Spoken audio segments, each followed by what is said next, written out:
Hello and welcome to a recap and preview for November 4th, 2015. My name is Johnny Richards and I'm the pastor of Mountain Creek Baptist Church in Oxford, North Carolina.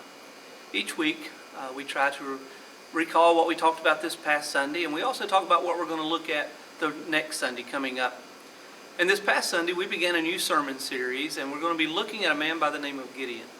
Now we find his story in the book of Judges in chapter 6. But before we actually get to Gideon, we've got to look at where Israel is in their relationship with God. This is a difficult time for Israel. They have disobeyed God, they have done evil in His eyes, and they have cried out to God. And this past Sunday, we talked about there were 3 different times that it's very appropriate to cry out to God. One time when it's very appropriate to cry out to God is when we understand for a fact that we have done evil in His eyes.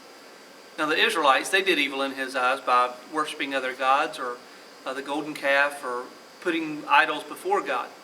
And while we may not do anything that extreme in our lives, there may be other things that we do that are seen as evil in God's sight. For example, we may put other things before God. We may put people, we may put family or friends, we may put other materialistic things in place of God. And anytime we put God in second place instead of first place where He belongs, then we're doing evil in His eyes. Anytime we displease God, whether it's telling lies, or whether it's hurting someone or treating someone in a bad way, anytime we do anything that goes against God's will, that's seen as evil in God's sight.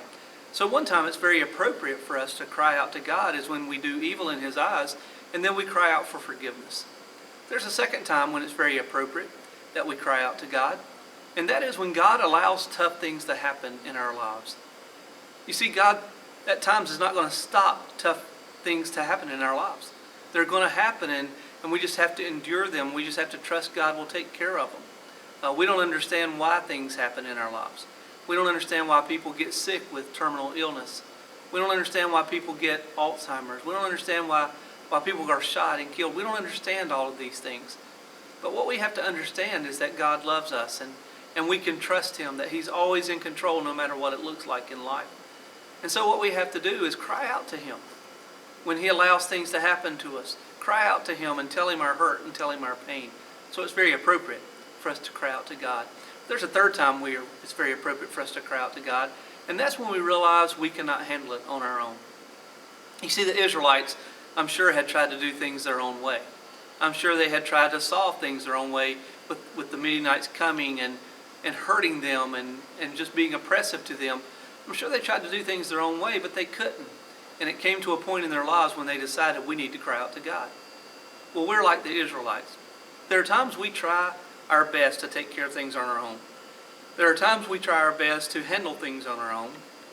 And it's only when we get to the point when we realize we can't handle them on our own that we need to cry out to God. We need to cry out to God the first time and not save Him for last.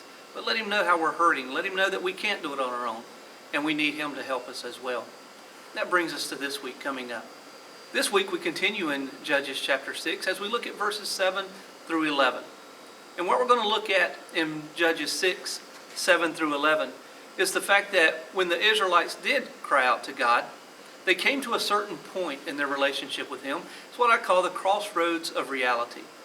We've been there before if we were growing up and as children, and we did something that we knew our parents wouldn't like. And we tried to get away with it, and then the parents found out about it somehow, some way. And as they confronted us about that, we came to a crossroads of reality. It was a point where we realized that they understood how bad we were, or how we were doing bad. And we had to confront that with them, and that we had to get serious about what we were doing. So this week coming up, we look at that crossroads of reality. What happens when the Israelites realized that they did evil in God's sight, and that God actually understood they did? Where did that lead them? So this week, if you're in the area, we invite you to come out and join us. If not, we'll be back here next week to share with you what went on. May God bless you.